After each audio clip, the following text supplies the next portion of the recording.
Bom dia, que honra, que prazer estar aqui para dar uma palavra para vocês, compartilhar tudo aquilo que eu estudei, que eu experimentei, que eu analisei, que eu refleti, que eu observei ao longo dos anos e que mais do que isso, que eu vivi uma experiência prática. Eu me deixei possuir por cada uma das culturas, das filosofias, das forças espirituais pelas quais eu tive a oportunidade de entrar, conhecer, estudar o dogma, a teoria e a prática, para poder então compartilhar com vocês uma análise dessa vivência, né? Uma experiência, né, que abrange então conceitos da apometria, que abrange conceitos da bioenergética, que abrange conceitos da neurociência cognitiva, como também de frequências de cura. Tudo isso que está alicerçado em terapias complementares holísticas para colaborar em tratamentos alopáticos tradicionais, para complementar então o exercício de autocura do homem. Se olharmos na história dos seres vivos, tanto vegetais, animais e humano, você vai perceber que para as plantas e para os animais há uma metodologia de autocura muito próxima do que propõe a holística. As terapias complementares holísticas, que é o quê? O homem tem o poder de se autocurar,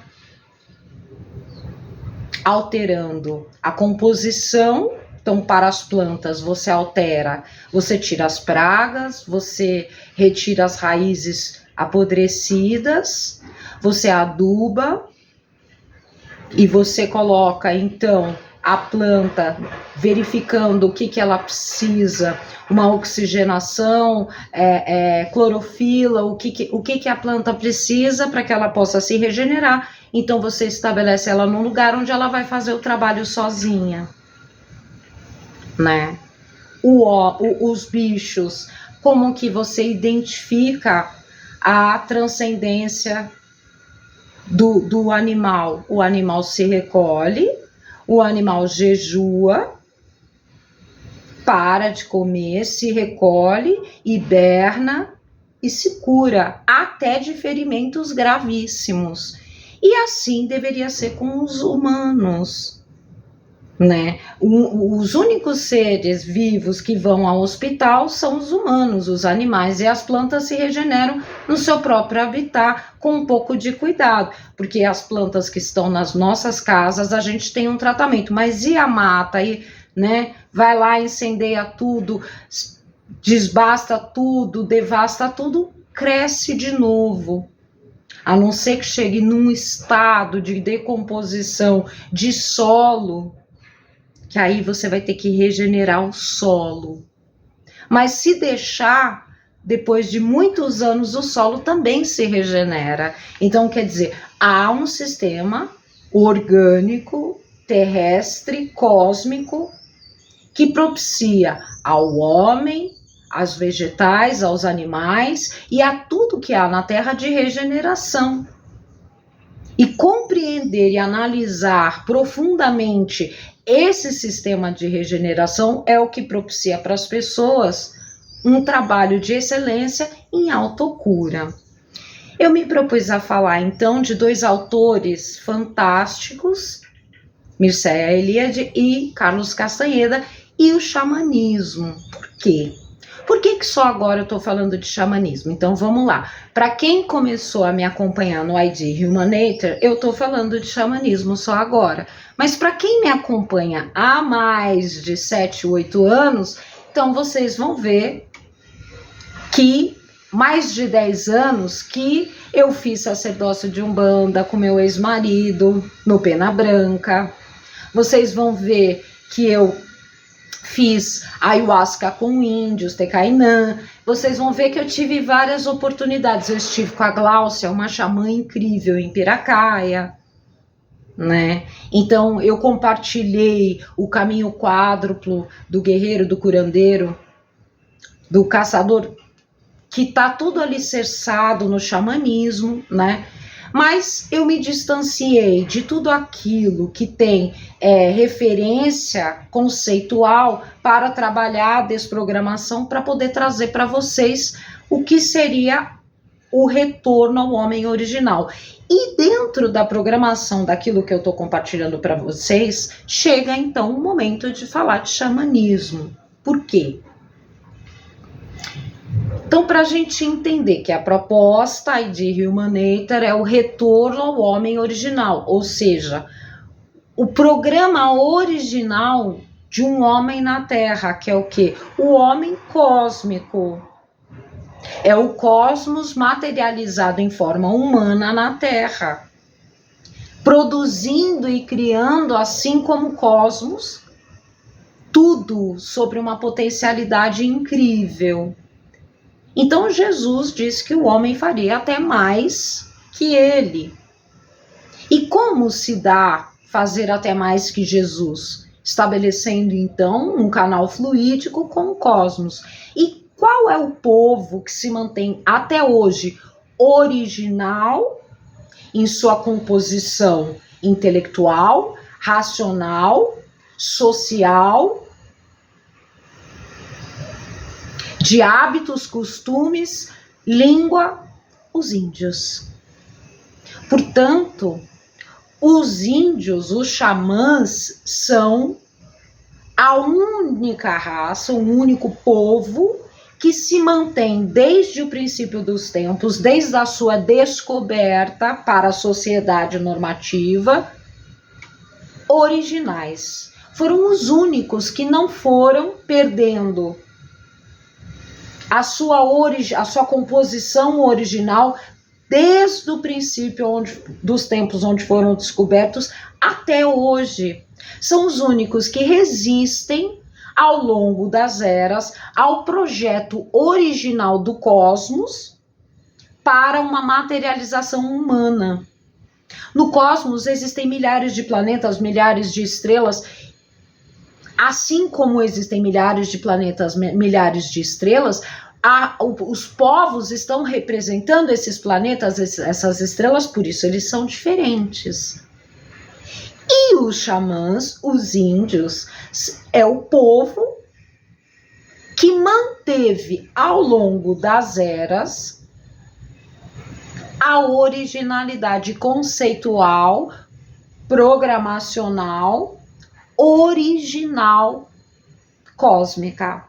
Portanto, o xamanismo é o maior veículo de transcendência, de regeneração e de poder sobre as forças sobrenaturais e fenomenológicas sobre a Terra.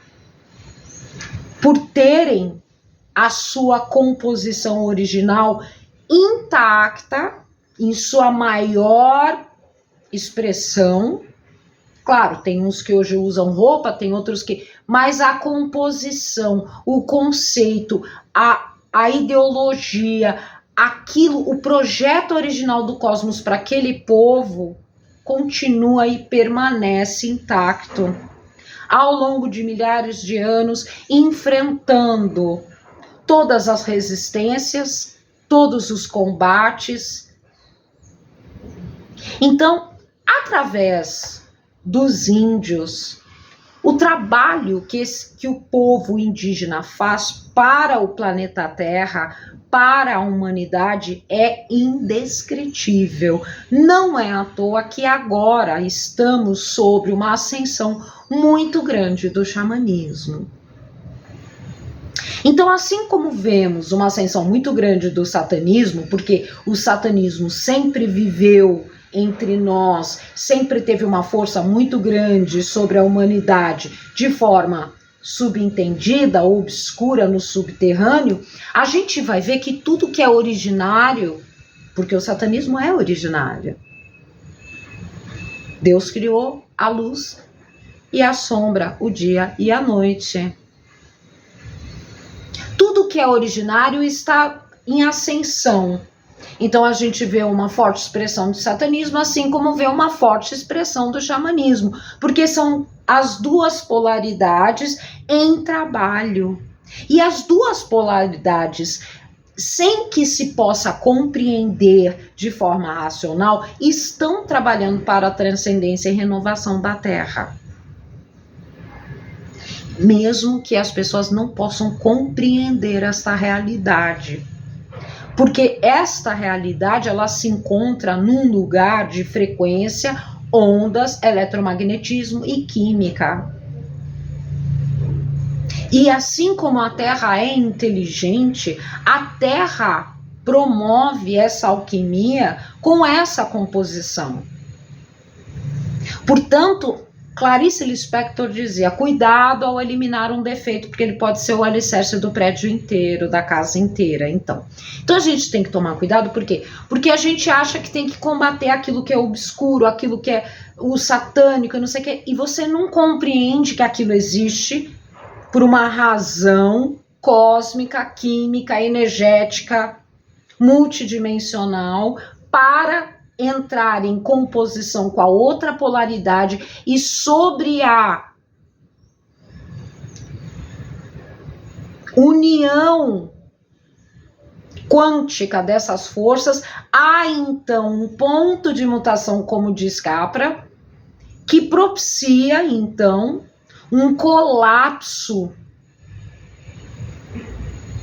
que um pensador, que eu não sei qual é o nome, um rapaz muito interessante que eu compartilhei o vídeo, ele falou que é o ponto de transição, o ponto da novidade. Propicia uma novidade, que é o que? O apocalipse. O que é o apocalipse? A revelação.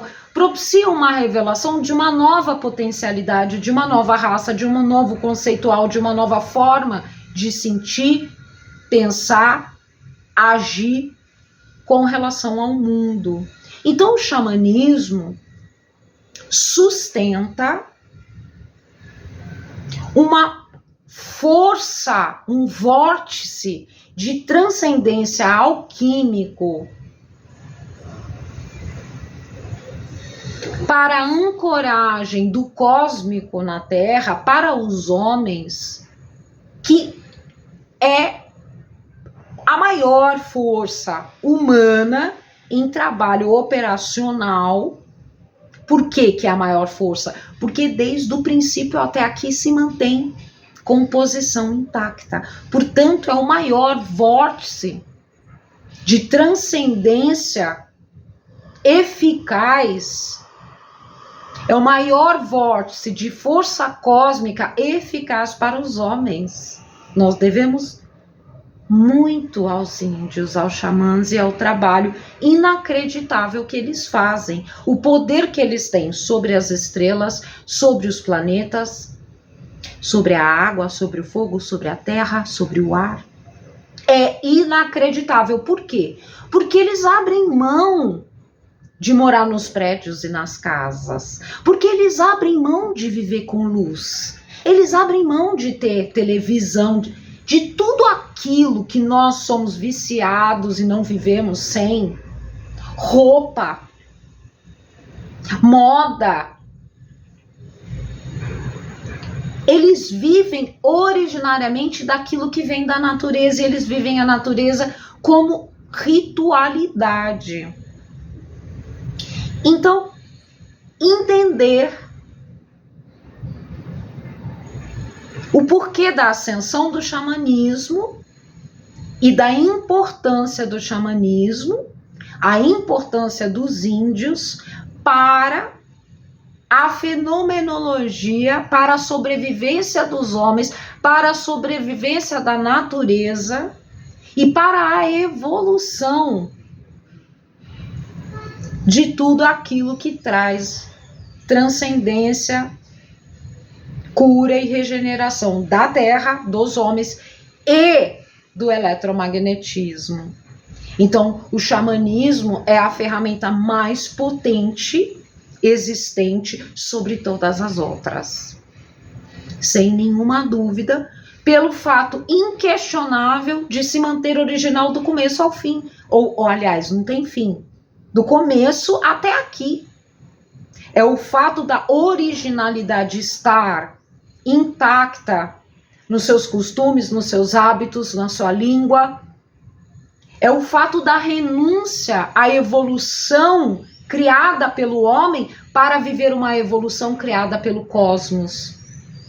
Eles vivem o evolutivo natural, o evolutivo cósmico, não o evolutivo social, capitalista. Então eles vieram do começo da sua existência até aqui sobre uma evolução natural ancorada na vontade do cosmos. E é por isso que hoje eles detêm um poder inacreditável sobre a terra, sobre o ar, sobre a água, sobre o fogo, sobre as fenomenologias, sobre os planetas e as estrelas. E certamente todos aqueles que estão ancorados nessa força estão fazendo um trabalho indispensável para a purificação do eletromagnetismo que desceu do Banco Psy e está agora encontrando as polaridades para a sua regeneração e purificação, porque chegou no limite máximo. A humanidade já chegou à extinção, a vida na Terra já chegou à extinção 5 vezes. Nós estamos agora num novo período, todo mundo já sabe. E para que a gente possa purificar e reduzir os danos, precisamos de todas as ferramentas possíveis para a regeneração e a purificação com redução de danos, redução de mortes, com a terra ficando habitável, com água, comida, com solo, ar decente, possível para a sobrevivência. Então, os povos indígenas têm as ferramentas e o poder de composição por serem originais. Eles têm um poder muito maior do que qualquer outro que veio se programando a ser terrestre. Eles se mantêm povos das estrelas, eles se mantêm povos cósmicos naturais. Então eles detêm um poder de eras, o poder de nunca ter sido alterado. Então aqui eu digo para vocês um pouco daquilo que eu entendo através dos estudos da fenomenologia, da história dos homens de poder, das raças, o que eu entendo da ascensão do xamanismo, da importância do xamanismo, muito para além de roupa, adereço, é muito mais amplo. E dentro dessa amplitude, a gente vai encontrar na obra de Mircea Eliade e de Castanheda. Mircea, para mim, ele está como um Joseph Campbell na retratação da mitologia, da simbologia, dos ritos, dos remédios, dos usos, né? Do uso de instrumentalidade atemporal, filosófica, simbólica, dos alucinógenos, de todas as alquimias pertencentes ao sagrado dentro do xamanismo. E o Mircea traz para a gente, então, uma gama de informações filosóficas, intelectuais, analisadas ao longo dos tempos em comparação às outras culturas, às outras simbologias. Ele traz para a gente uma visão conceitual de análise do que é sagrado, do que é valioso, da importância do rito, da importância do alucinógeno, da importância de cada instrumento do sagrado dentro do xamanismo, dentro da pagelança. Então, o Mircea, ele traz o racional, o real, o filosófico, o intelectual, o geográfico, tudo que está no conceitual, ele pega tudo aquilo que está num lugar de mística, porque a mística é ampla, não tem como colocar num quadrado a mística. A mística é transcendência, portanto, aquilo que nunca se manifestou, se manifesta através da mística. E aí precisa de análise, estudo, de experimento, para poder, então, contextualizar e validar. Então, por isso mesmo que muitos acontecimentos místicos, de grande poder dentro de culturas, de religiões, de filosofias de vida, de povos, leva muitos anos para ser credibilizado, porque ele está dentro da mística. Né? Então, por exemplo, a parapsicologia não está dentro da mística, porque você pode dar de compreender através da ciência. Já o xamanismo, embora a ciência possa explicar muita coisa, está dentro de um lugar de registro cabal, de miraculoso no sentido de uma força transcendente mística. Nem tudo pode ser contextualizado, verbalizado e explicado. Mas é cabal que funciona. É cabal que tem o seu poder. Ao longo das eras, a gente pode ver e conferir. Não é à toa que milhares de pessoas procuram as aldeias, os índios, a sua cultura, os seus saberes. E hoje temos espalhado no mundo inteiro um movimento incrível, porque existe, de fato, uma eficácia.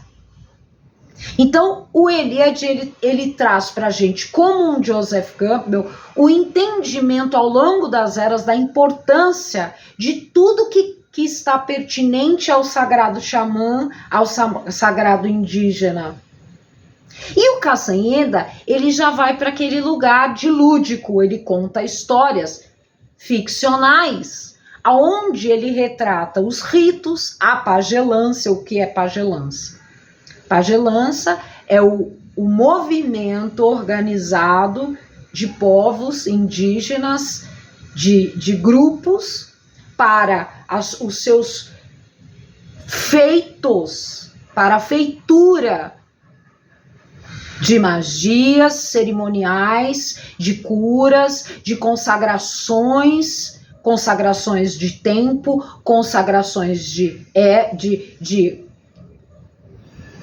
consagrações de reinos terrestres e multidimensionais, consagrações de cabeça, de liderança, de ancoragem de poder em homens terrestres. Então surgem os ritos de pagelança para que aconteça a magia, o místico, o sagrado, cósmico, natural e original dos índios. E o Castanheda retrata de forma muito poderosa, através das suas histórias, o poder assombroso alicerçado nas culturas e povos indígenas. Então as histórias de Castanheda são de arrepiar, retratando assim a fenomenologia, a capacidade e o poder de alcance de grandes mestres indígenas que têm tratado com a Terra e com o cosmos, com os 5 elementos. O 5º elemento é a essência. São homens que entregaram a vida para o propósito da Terra, para o propósito da Terra com o cosmos. Por isso mesmo eles são imbuídos de um compromisso avatárico, de guiança de pessoas e também guiança de forças multidimensionais, ou seja, vórtices, portanto a pessoa se torna um portal. E isso está muito bem retratado na obra de Carlos Castaneda. Então são duas vertentes. Aqui o intelectual, o racional, o estudado, a razão, Mircea Eliade, de tudo aquilo que é mística, que é, né, dos alucinógenos, de toda a utopia, de toda a loucura que envolve, transformada e racionalizada por observação, estudo e filosofia da mitologia de um povo. E aí o Castaneda, através das suas ficções, das suas histórias, ele retrata então o poder magístico do que se pode imaginar que existe dentro do xamanismo. Então é muito interessante ter esses dois olhares, a realidade intelectual, racional, conceitual, e o lúdico, que também dá através das histórias fictícias, mostrar todo o poder incrível que existem nos grandes mestres xamãs, nos homens que vivem ancorados absolutamente na natureza, na força cósmica, no poder das estrelas, dos astros e de tudo aquilo que está para além do ponderável, para além daquilo, para aqueles que têm a coragem de viajar para muito além do corpo, do intelecto, da razão e do palpável, para aqueles que têm a coragem de abarcar o mistério sobre suas vidas. Então eu estou contando aqui para vocês, eu tive grandes oportunidades, tive a honra de conhecer grandes homens de vórtice xamânico, recebi muita força, fiz grandes rituais com a ayahuasca. Hoje em dia eu fiz recentemente não, uns 5, 6 meses atrás com Pierre Stockler, foi maravilhoso, mas eu não sinto uma necessidade de uso frequente de nenhuma química. Por quê? Porque como eu vivo uma normativa diferenciada da Terra, eu tenho renúncia de muita coisa, né? Então eu procuro usar o mínimo possível de composições que alterem a sensibilidade que eu conquistei hoje, né? Então o vídeo já está muito longo, quase 30 minutos. Eu vou falar um pouco das curandeiras e dos homens e mulheres que trabalham com cura nos cerrados, nos interiores, nos lugares longínquos, onde os povos não têm acesso a hospitais, não têm acesso a medicamento, como que essas pessoas curam doenças, curam pessoas com câncer, com corpo aberto, como que isso se dá através de curas, entre aspas, milagrosas. Eu vou falar no próximo vídeo, que esse já está muito grande. Obrigada a todos pela atenção e que a gente possa continuar juntos, trocando, e que a gente possa continuar todos com seu trabalho de colaboração para a evolução da humanidade e regeneração. Paz e amor. Obrigada.